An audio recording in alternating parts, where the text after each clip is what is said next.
ఆరాధనా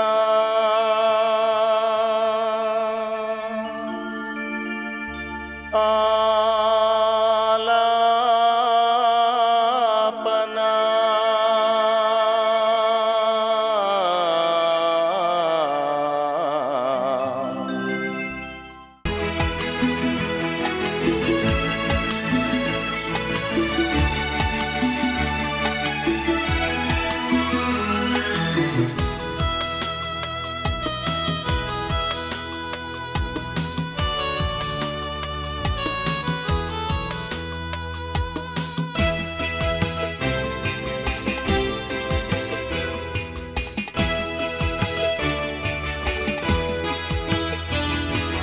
మార్పు చెందవా నీవు మార్పు చెందవా నీ మనసును మార్చుకోవా మార్పు చెందవా నీవు మార్పు చెందవా నీ బ్రతుకును మార్చుకోవా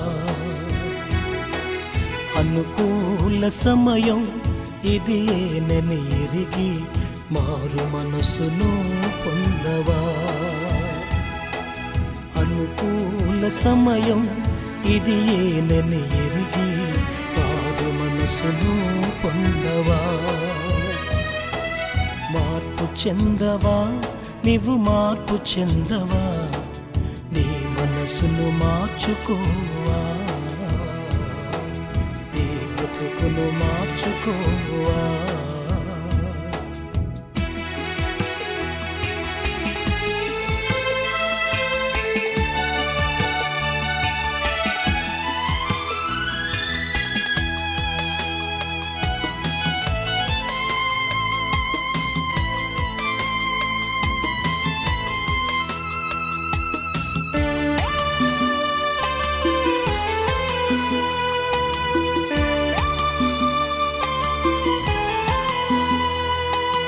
ఎన్నాళ్ళు నీవు జీవించినా గాని ఏముంది లోకంలో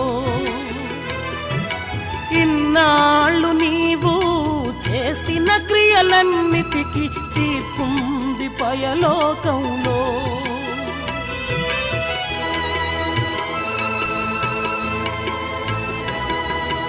ఎన్నాళ్ళు నీవు జీవించినా గాని ఏముంది లోకంలో ఇన్నాళ్ళు నీవు చేసిన క్రియలన్నిటికీ తీర్పుంది పయలోకంలో తీర్పు దినమునందున ఆయన ముందర నీవు నిలిచే ధైర్యం నీకుందా తీర్పు దినమునందున ఆయన ముందర నీవు నిలిచే ధైర్యం నీకుందా నిలిచే ధైర్యం నీకుందా మార్పు చెందవా నీవు మార్పు చెందవా నీ మనసును మార్చుకోవా నీ బ్రతుకును మార్చుకోవా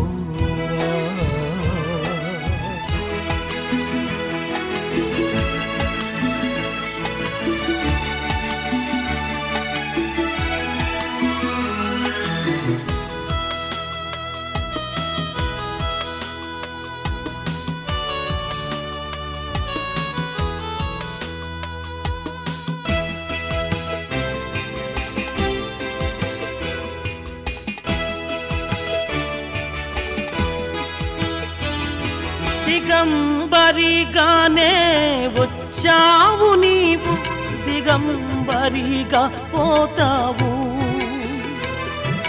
మన్నైన నీవు మన్నైపోతావు ఏదో ఒక దినమందునా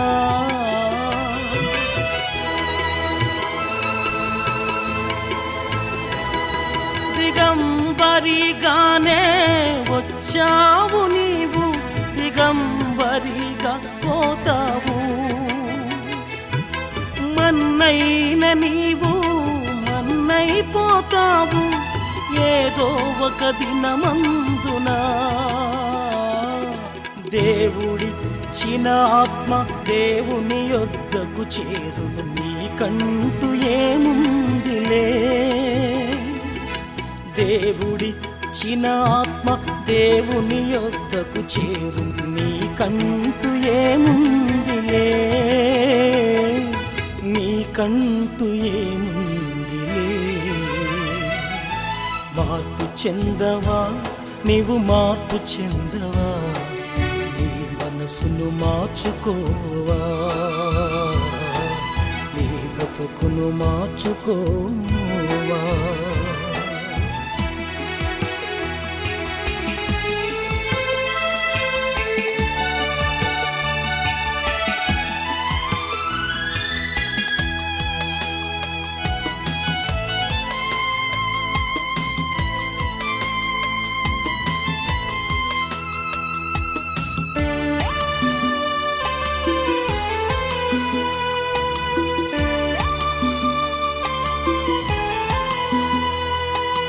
ఆత్మను చంపక నీ దేహాన్ని చంపే మనుషులకు భయపడకయ్యా.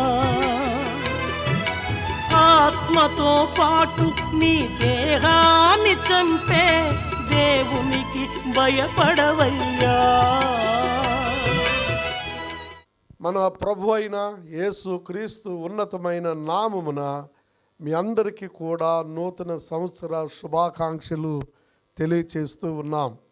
ఈ నూతన సంవత్సర ప్రారంభ దినాల్లో మరొకసారి మీ ముందుకు దేవుని వాక్యాన్ని తీసుకొని రావడానికి దేవుడు ఎంతో కృప చూపించి ఉన్నాడు. మీ అందరూ ప్రార్థనలు చేస్తున్నందువల్ల ఈ కార్యక్రమాలు కొనసాగింపు జరుగుతూ ఉన్నది. అలాగనే మీ కొరకు నేను ఎంతగానో ప్రార్థిస్తూ ఉన్నాను. మీ కుటుంబాల కొరకు, మీ పిల్లల కొరకు, మీ భవిష్యత్తు కొరకు, మీకున్నటువంటి ఇబ్బందుల కొరకు మేము నిత్యము ప్రార్థన చేస్తూ ఉన్నాం. దేవాది దేవుని యొక్క కృపను బట్టి ఈ యొక్క నూతన సంవత్సరంలో దేవుని యొక్క సందేశాన్ని మీ కొరకు మేము తీసుకొని వస్తూ ఉన్నాం. దేవుని వాక్య భాగంలో మరలా ఈ వాక్య భాగాన్ని మనం ధ్యానం చేసుకుందాం. హబక్కు గ్రంథము 3వ అధ్యాయము 2వ వచన భాగాన్ని మనము చదువుకుందాం. యెహోవా సంవత్సరములు జరుగుచుండగా నీ కార్యములను నూతనపరచుము. యెహోవా సంవత్సరములు జరుగుచుండగా వాటిని తెలియజేయమని హబక్కూకు ప్రార్థిస్తూ ఉన్నాడు. మనం కూడా ఈ నూతన సంవత్సరం కొరకు ప్రార్థన చేద్దాం. ఈ సిద్ధపాటు ఎలా ఉంటుందో, ఈ సంవత్సరం దేవుడు నీకు నాకు ఏం చేయబోతున్నాడో, ఆయన యొక్క కనికరిత సంపన్నమైనటువంటి ఆ ప్రేమను మనం తలపోసుకుందాం, ప్రార్థన చేద్దాం. తల వంచండి, కళ్ళు మూసుకోండి. ప్రేమ నమ్మకం కలిగిన పరమ తండ్రి, మహోన్నతుడా, మా ప్రభువా, ఓ జీవాధిపతి, నమ్మదగిన రక్షక, నీకు వందనాలు. కారణ జన్ముడిగా ఈ లోకంలో జన్మించి ప్రభువా మా తండ్రి మాకిచ్చిన రక్షణను బట్టి నీకు స్తోత్రం చెల్లిస్తున్నాం. మా ప్రభువా మా దేవా, నీ వాక్యము ద్వారా మాతో మీరు మాట్లాడి కృప చూపించి నడిపింప చేయమని యేసు దివ్య నామును బట్టి అడిగి స్తోత్రించి ప్రార్థించి వేడుకుంటున్నాం పరమ తండ్రి. ఆమెన్ ఆమెన్ అని చెప్పినటువంటి మా శ్రోతలందరికీ కూడా ప్రత్యేకమైనటువంటి వందనాలు తెలియచేస్తూ ఉన్నాను. గత సంవత్సరంలో దేవుడు మనకిచ్చినటువంటి శ్రేష్టమైనటువంటి దీవెనలను తలపోసుకుంటూ ఈ సంవత్సరము ఆయనకి మనము కృతజ్ఞతా స్తుతిని మనము చెల్లించాలి. అలాగనే గత సంవత్సరంలో మీ యొక్క కోరికలు ఏవైతే తీర్చబడలేదో ఈ సంవత్సరము ఆఖరి వరకు కూడా దేవుడు మీకు సహాయం చేయబోతున్నాడని దేవుని వాక్యము సెలవిస్తూ ఉన్నది. ప్రత్యేకంగా ఈ నూతన సంవత్సరపు ప్రారంభ దినములలో దేవుడు మీతో మాట్లాడాలని నేను ఆశపడుతూ ఉన్నాను. కాబట్టి ఈ నూతన సంవత్సరంలో ఆయన యొక్క కార్యములను గూర్చి ఈరోజు దేవుని వాక్య భాగము మనము తెలుసుకోబోతూ ఉన్నాం. కాబట్టి అందరూ కూడా సంసిద్ధంగా ఉండి వాక్యం పట్ల శ్రద్ధ వహించవలసిందిగా నేను మనవి చేస్తూ ఉన్నాను. దేవుని వాక్య భాగాన్ని మీరు గమనించండి. దేవుని వాక్య భాగములోని కీర్తన గ్రంథము 126వ కీర్తన 3వ చరణాన్ని మనము చదువుకుందాం. దయచేసి బైబిల్ గ్రంథాలు తెరవవలసిందిగా నేను మనవి చేస్తున్నాను. కీర్తనల గ్రంథము 126వ కీర్తన 3వ చరణం, యెహోవా మన కొరకు గొప్ప కార్యములు చేసి ఉన్నాడు, మనము సంతోషభరితులమైతమని వాక్యము సెలవిస్తుంది. ప్రియ దేవుని బిడ్డ, దేవుని యొక్క కుమారుడా, దేవుని యొక్క కుమార్తె, ఈ నూతన సంవత్సరంలో దేవుడు మన కొరకు గొప్ప కార్యములు చేసి ఉన్నాడు. కాబట్టి మనము సంతోషించి, ఉల్లసించి, ఆనందించి ఆయనను స్తుతించబద్దులమై ఉన్నాము. ఏ గొప్ప కార్యాలు దేవుడు చేస్తున్నాడు అని మనకి ఎప్పుడైతే ఆలోచన వస్తుందో, గత సంవత్సరంలో మనము చేసిన ప్రార్థనలు అన్నీ కూడా ఈ సంవత్సరము సఫలీకృతం చేయడానికి దేవుడు సిద్ధంగా ఉన్నాడు. మీరు కూడా ఆ గొప్ప కార్యాలు రుచి చూడటానికి మీరు ఎంతో కనిపెట్టుకోవాలి. దేవుని యొక్క సన్నిధిలో ప్రార్థిస్తున్నాం, దేవుని యొక్క సన్నిధిలో కన్నీళ్లు విడుస్తూ ఉన్నాం, దేవుని యొక్క సన్నిధిలో మనము ప్రార్థిస్తూ ఉన్నాం. ఈ ప్రార్థనలు అన్నిటికీ దేవుడు జవాబిచ్చేటువంటి ఈ సంవత్సరం వాక్యము సెలవిస్తుంది. దయచేసి గమనించండి. రోమా పత్రిక 8వ అధ్యాయము 28వ వచన భాగాన్ని మీ కొరకు నేను చదువుతూ ఉన్నాను. దేవుని ప్రేమించు వారికి, అనగా ఆయన సంకల్పము చొప్పున పిలువబడిన వారికి మేలు కలుగుటకై సమస్తమును సమకూడి జరిగించేటువంటి సంవత్సరం. అందుకనే ఈ సంవత్సరాన్ని మనం జ్ఞాపకం చేసుకున్నట్లయితే గొప్ప కార్యములలో మనకి సమస్తమును సమకూర్చేటువంటి సర్వశక్తి కలిగినటువంటి దేవుని యందు మనము ఉన్నాము. అందుకనే మన జీవితాల్లో ప్రేమించిన దేవుడు, మనలను ప్రేమించిన దేవుడు మన దగ్గరకు వచ్చి మనతో ఉండి, మనలో ఉండి, మన కొరకు ఆయన గొప్ప కార్యములు చేయడానికి పూనుకున్నాడు. ఈ సంవత్సరం ఎలా ఉంటుందో అని నీవు నిరాశపడొద్దు, నిస్పృహ అసలే వద్దు. నీవు విజయాన్ని సాధించటానికి ఈ సంవత్సరాన్ని దేవుడు నిన్ను, నన్ను సజీవుల లెక్కలో ఆయన ఉంచున్నాడు. కాబట్టి మన జీవితంలో ఆయన గొప్ప కార్యములు జరిగించాలి అనంటే మన నుండి ఆయన 3 విషయాలు కోరుకుంటూ ఉన్నాడు. ఒకటి, మనము ప్రార్థన శక్తిని కలిగి ఉండాలి.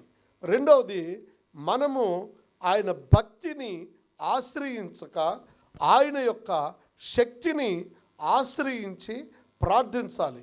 మూడవదిగా, ప్రార్థించిన ప్రతి అంశాన్ని దేవుడు నెరవేరుస్తున్నాడా లేదా అని మనము కనిపెట్టుకోవాలి.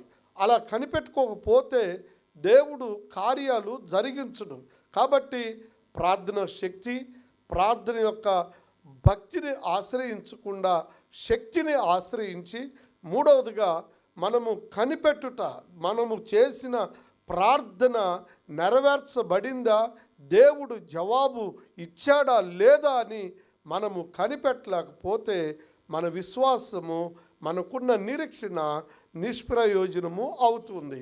కాబట్టి మన జీవితంలో దేవుడు సెలవిస్తున్నటువంటి మాట ఏంటంటే, ఆశగొనిన ప్రాణమును తృప్తిపరుస్తానని వాగ్దానం ఇచ్చాడు. కాబట్టి ఈ సంవత్సర కాలంలో ఆయన మన కొరకు గొప్ప కార్యములు చేసి ఉన్నాడు. కాబట్టి ఈ మాటను మీరు గమనించండి. దేవుని పరిశుద్ధ వాక్య భాగం మనకి 126 కీర్తనలోని 4-5 చరణాలని మనం చూసినప్పుడు, కన్నీళ్లు విత్తుతూ మనము ప్రార్థన చేసినప్పుడు సంతోష గానంతో పంట కోస్తాము. కన్నీళ్లు విత్తుతూ మనం వెళుతూ మనం తిరిగి వచ్చేటప్పుడు ఆ పనులను మోసుకొని వస్తామని దేవుని వాక్యము సెలవిస్తుంది. ప్రియ దేవుని బిడ్డ, నీ జీవితంలో ప్రార్థించి కనిపెట్టి ఆ శక్తిని ఆశ్రయించి ప్రార్థించి నువ్వు ఎన్ని సంవత్సరాలైనా ఆ కార్యము నెరవేర్చబడలేదు అని అనుకుంటున్నావేమో, కానీ దేవుని పరిశుద్ధ నామానికి స్తుతి కలుగును గాక. ఆయన తగిన సమయం అనగా ఈ సంవత్సరమందు నీ కోరికను సిద్ధింపజేసి నీ ఆలోచన యావత్తు సఫలపరిచేటువంటి ఈ సంవత్సరంగా దేవుడు నీకు ఇచ్చి ఉన్నాడు. నువ్వు అధైర్యపడొద్దు, నువ్వు భయపడొద్దు, నువ్వు దిగులు పడొద్దు, నువ్వు జడివద్దు. నీ దేవుడు నీతో ఉన్నాడు, నీలో ఉన్నాడు, నీ ప్రక్కనే ఉన్నాడు, నిన్ను ఆదరిస్తున్నాడు, నిన్ను ధైర్యపరుస్తున్నాడు, నీతో మాట్లాడుతూ ఉన్నాడు. దేవుని నామానికి మహిమ కలుగును గాక. అలాగనే ఈ యొక్క సంవత్సరంలో దేవుడు మన కొరకు గొప్ప కార్యములు చేస్తున్నాడు. రెండవదిగా ఈ సంవత్సరము మనకి విజయాన్ని దేవుడు అనుగ్రహించబోతూ ఉన్నాడు. రోమా పత్రిక 8వ అధ్యాయము 37వ వచన భాగాన్ని మనం గమనించినట్లయితే ఈ మాటలు సెలవిస్తుంది. దేవుని వాక్యాన్ని గమనించండి. అయినను మనలను ప్రేమించిన వాని ద్వారా మనము వీటన్నిటిలో అత్యధికమైనటువంటి విజయమును పొందుచున్నాము. మరణమైనను, జీవమైనను, శ్రమలైనను, ఖడ్గమైనను ఏదైనా కూడా మనలను క్రీస్తు ప్రేమ నుండి ఎడబాపు అని దేవుని వాక్య భాగము సెలవిస్తుంది. మనకి సంవత్సరము విజయోత్సవపు సంవత్సరముగా దేవుడు మనకిచ్చున్నాడు. మన గత సంవత్సరం ఎన్ని అపజయాలను నీవు పొందుకున్నావో, కానీ ఈ సంవత్సరము వాటన్నిటి మీద నీకు విజయాన్ని ఇచ్చి విజయ దుందుబి మ్రోగించబోతూ ఉన్నాడు. కాబట్టి ప్రియ దేవుని బిడ్డలారా, ఈ యొక్క నూతన సంవత్సర ప్రారంభ దినములలో నేను ఎందులో కూడా విజయాన్ని సాధించలేకపోతున్నాను, అసమర్థురాలను, నన్ను ఎవరు పట్టించుకోవట్లేదు, నాకెవరు ఏమీ సహాయము చేయట్లేదు అని అనుకుంటున్నావా? నీ విజయానికి దేవుడు ఆయన సహాయము చేసేటువంటి దేవుడై ఉన్నాడు. నీ విజయం ఒకవేళ ఉన్నతమైన ఉద్యోగం కొరక, నీ విజయం లేదనంటే నీ తపన, నీ ఆలాపన, వ్యాపారం అభివృద్ధి కొరక, ఏ దాంట్లో నీవు విజయాన్ని సాధించలేకపోతూ ఉన్నావో, ఈ సంవత్సరము నీవు గట్టిగా ప్రార్థన చేసినట్లయితే, నువ్వు కనిపెట్టినట్లయితే నీ యొక్క విజయానికి దేవుడు ఆయన తోడ్పాటిస్తూ ఉన్నాడు. ఈ విజయంలో నీకు 2 పదాలు ఆయన నీకు తెలియచేస్తున్నాడు. ఒకటి యెహోవా ఈరే, ఆయనే చూసుకుంటాడనేటువంటి వాగ్దానము. రెండోది ఈ సంవత్సరంలో ఆయన ఎబెనేజరే, ఆయన సహాయపు రాయిగా ఉండి నీ విజయానికి ఆయన తోడ్పాటు ఇవ్వబోతున్నాడు. కాబట్టి ప్రియ దేవుని బిడ్డలారా, ఈ నూతన సంవత్సర ప్రారంభ దినములలో దేవుడు గొప్ప కార్యములు మన కొరకు చేసి ఉన్నాడు.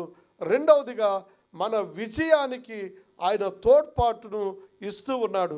ఇక మూడవదిగా దేవుని వాక్య భాగంలో మనం గమనించినట్లయితే ఈ సంవత్సరము ఎలా ఉంటుంది అని అనుకుంటున్నటువంటి మన జీవితంలో తప్పనిసరిగా మన హృదయ అంతరంగాలలో ఉన్నటువంటి నిరాశను, నిస్పృహను దేవుడు తీసివేయబోతూ ఉన్నాడు. కాబట్టి ఎందరైతే నిరాశ నిస్పృహలో ఉంటూ ఉన్నారో వారికి దేవుని వాక్యము సెలవిస్తున్నది. అదేంటంటే, నీ విచారమును కొట్టివేయడానికి ఆయన ఈ సంవత్సరం ఇచ్చాడు. రెండవది, నీ చింతలను తీసివేయడానికి ఆయన ఈ సంవత్సరం ఇచ్చున్నాడు. మూడవదిగా మనం గమనించినట్లయితే ఆయన కొరకు మనము గొప్ప కార్యములు చేసేవాడుగా ఆయన ఈ సంవత్సరమును మనకిచ్చున్నాడు. కాబట్టి ఈ సంవత్సరము నీ హృదయ అంతరంగాల్లో ఉన్న నిరాశ ఏమై ఉంటుంది, నిస్పృహ ఏమై ఉంటుంది, నిరాశను తీసివేసి, నిస్పృహను తీసివేసి నీ జీవితంలో మరి దేవుడు అనుగ్రహించబోతున్నటువంటి ఒక శుభప్రదమైన నిరీక్షణను కలిగి మనము బ్రతకాలి. అంత మాత్రమే కాకుండా ఆ యొక్క నిరాశ, నిస్పృహ నీ యొక్క అనారోగ్యానికి కారణమవుతుంది. నీ నిరాశ, నిస్పృహ నీకు మరణాన్ని తీసుకొని వస్తుంది. నీ నిరాశ, నిస్పృహ నిన్ను బాధిస్తుంది, నిన్ను వేధిస్తుంది, ఆఖరికి నిన్ను సాధిస్తూ ఉన్నది.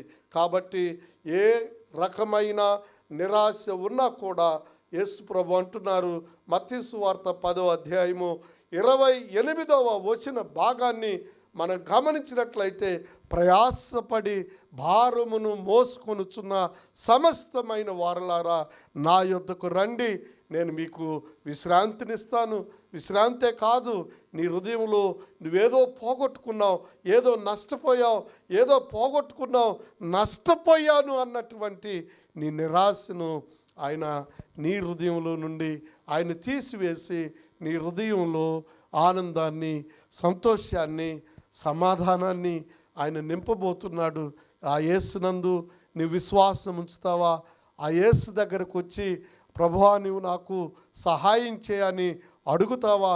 నువ్వు అడిగిన ఎడల ఆయన ఇప్పుడే నీ దగ్గరకు వచ్చి నిన్ను ఆదరించి, నిన్ను ధైర్యపరిచి, నీ హృదయంలో ఉన్నటువంటి నిరాశను, నిస్పృహను దేవుడు తీసివేసి నీ జీవితాన్ని సరిచేయటానికి, అలా ఎలా అంటే నీకున్న అప్పుల బాధలు, నీకున్నటువంటి కష్టాలు, నీకున్నటువంటి ఇరుకులు, నీకున్నటువంటి ఇబ్బందులు అన్నిటి చేత నువ్వు నిరాశతో కప్పబడి ఉన్నావు, నిస్పృహతో కప్పబడి ఉన్నావు. కాబట్టి యేసు ప్రభు దగ్గరకు వచ్చినట్లయితే ఆయన అంటున్నాడు, ధైర్యముగా నా దగ్గరకు వచ్చేయి, ధైర్యముగా నీవు కృపను పొందుతావు, ధైర్యముగా నీకు నేను సహాయం చేయబోతున్నాను అని వాగ్దానం ఇస్తున్నాడు. కాబట్టి నీ నిరాశ ఏమై ఉంది, నీ నిస్పృహ ఏమైంది, నిన్ను బాధించేటువంటి ఏ బాధ అయినా ఈ సమయమందు దేవుడు తీసివేస్తానని వాగ్దానము చేయిచూ ఉన్నాడు. ప్రియా దేవుని బిడ్డ, వాక్యం వింటున్నటువంటి నీ జీవితంలో ఈ సంవత్సర కాలం నీ నిరాశ, నిస్పృహకు దేవుడు ఫుల్ స్టాప్ పెట్టి ఉంటూ ఉన్నాడు. కాబట్టి నువ్వు ఆనందించుము, సంతోషించుము, ఆయనను స్తుతించుము. ఇక పోతే 4వదిగా, ఈ యొక్క సంవత్సరమందు దేవుడు నీకు కలగజేయబోతున్నటువంటి రక్షణ కార్యము, ఆ రక్షణ కార్యము కొరకు ఈ సువార్త నీకు అందించబడుతున్నది. ఎందుకనంటే దేవుని వాక్య భాగము అపోస్తుల కార్యం 4వ అధ్యాయము 12వ వచన భాగాన్ని మీరు చూడండి. అక్కడ మరి ఎవని వలనను రక్షణ కలుగుదు కానీ ఈ నామమునే రక్షణ పొందవలెను, అనగా యేసుక్రీస్తునందు విశ్వాసముంచిన వారికి దేవుడు పాప క్షమాపణ అనుగ్రహించి పాపమునకు విమోచన ఇచ్చి, 3వదిగా రక్షణను కలుగజేసి, 4వదిగా మరి మోక్షమును కలుగజేసి, అనగా నిత్య జీవంలో వారసులుగా ఉండటానికి ఆయన కృప చూపించాడు. అందుకనే ఇదే మిక్కిలి అనుకూలమైన సమయం, ఇదే రక్షణ దినము. ఆ యేసు దగ్గరకు నువ్వు వచ్చినట్లయితే ఈ సంవత్సరము నీకు, నీ కుటుంబానికి రక్షణ కలుగుతూ ఉన్నది. దేవుని వాక్య భాగంలో మనం గమనించినట్లయితే పొట్టి జక్కయ్య యేసును చూడాలని ఆలోచన చేశాడు. లూకాసు వార్త 19వ అధ్యాయంలో ఒక మేడి చెట్టు ఎక్కాడు. ఆ మేడి చెట్టు ఎక్కి ఆ చెట్టు కొమ్మల్లో నుండి యేసును చూడాలని ఆశించాడు. కానీ తన హృదయ అంతరంగాలు ఎరిగినటువంటి దేవుడు ఆ మేడి చెట్టు దగ్గరికి వెళ్ళిపోయి జక్కయ్యను పేరు పెట్టి పిలిచి, జక్కయ్య నువ్వు చెట్టు దగ్గర, నేడు నేను నీ ఇంట ఉండవలసి ఉన్నది, నీ ఇంటికి రక్షణ కూడా వచ్చిందని ఆయన చెప్పాడు.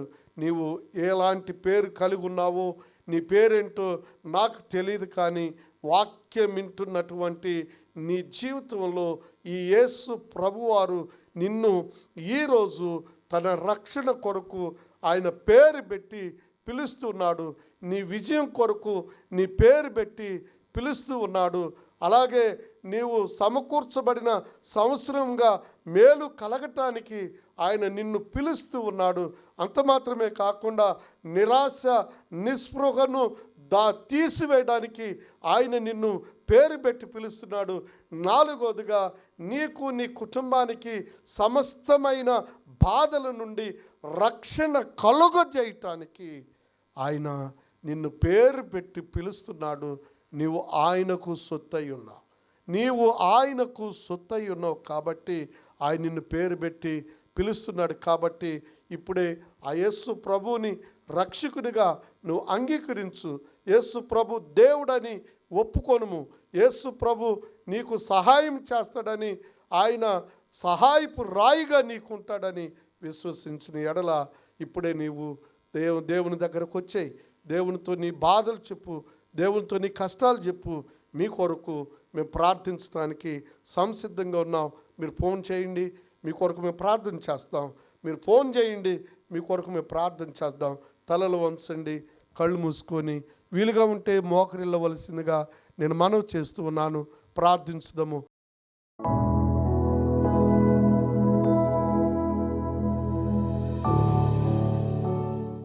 పరిశుద్ధమైన పరమ తండ్రి, గత సంవత్సరం అంతా మేము నిరాశతో నిస్పృహతో ఉన్నాం ప్రభువా.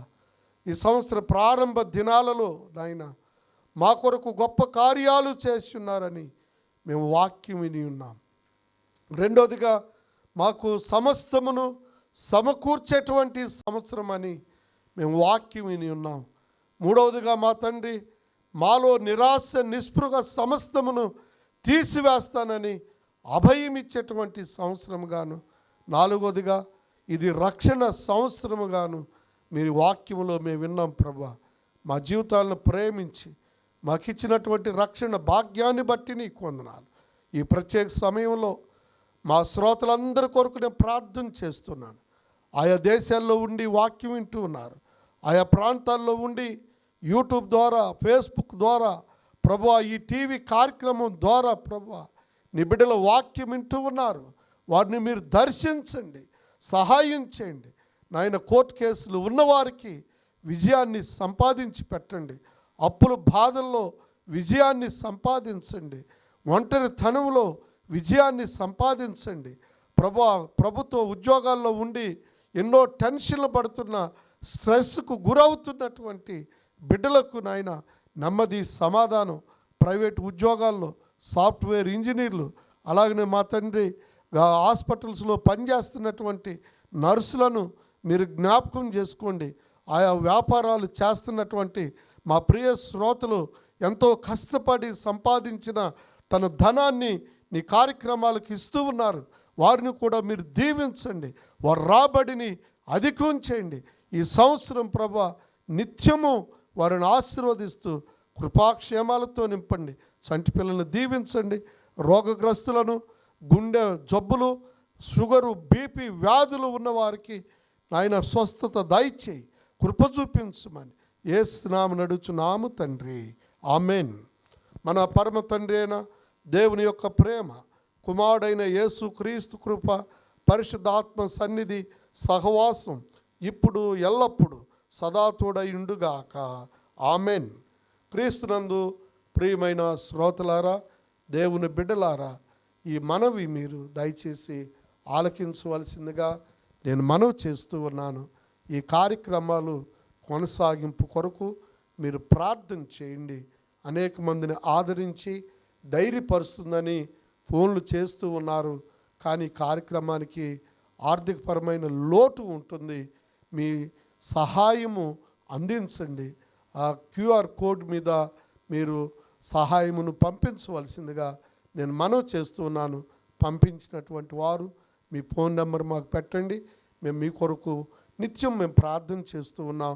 ఎన్ని బాధలున్నా, ఎన్ని కష్టాలున్నా మీ కొరకు మేము ప్రార్థిస్తున్నామని అభయం ఇస్తున్నాం.